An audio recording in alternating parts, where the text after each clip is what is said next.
College میں ایک student نے انگریزی کے پروفیسر سے پوچھا، سر نٹورے کا کیا مطلب ہے؟ نٹورے؟ پروفیسر نے حیران ہوتے ہوئے پوچھا، پھر کہا، ٹھیک ہے، میں تجھے بعد میں بتاتا ہوں، میرے آفس میں آ جانا۔ پروفیسر نے اسے ٹالنے کے لیے کہا، یہ وہاں بھی پہنچ گیا، بتائیے سر نٹورے کا مطلب؟ پروفیسر نے کہا، میں تجھے کل بتاتا ہوں۔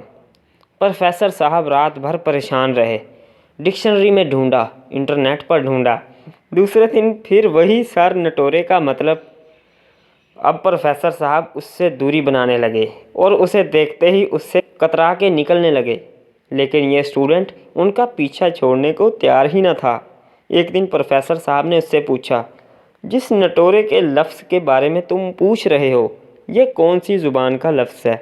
اس نے جواب دیا، انگلش۔ پروفیسر صاحب نے کہا، اسپیلنگ بولو۔ اس نے کہا، NATURE، یعنی نیچر۔ یہ سنتے ہی پروفیسر صاحب کے غصے کی آگ ان کے دماغ تک پہنچ گئی۔ کہنے لگے، ہفتے بھر سے میرے جی کو جنجال میں ڈال رکھا ہے، اس ٹینشن میں بھوکا پیاسا رہا، رات بھر جاگا، اور تو نے نیچر کو نٹورے بول بول کر مجھے پریشان کر رکھا ہے۔ ٹھہر، تجھے کالج سے ہی اب نکلواتا ہوں۔ کہنے لگا، نہیں سر، میں آپ کے پاؤں پڑتا ہوں، اب میں دوبارہ ایسا کچھ نہیں بولوں گا، پلیز مجھے کالج سے نہ نکالیں، میرا فٹورے برباد ہو جائے گا، یعنی فیوچر۔ مزید اس طرح کی ویڈیوز کے لیے چینل کو سبسکرائب کریں اور بیل آئیکن کو بھی پریس کریں تاکہ آپ کو تمام ویڈیوز ملتی رہیں۔ ملتے ہیں اگلی ویڈیو میں۔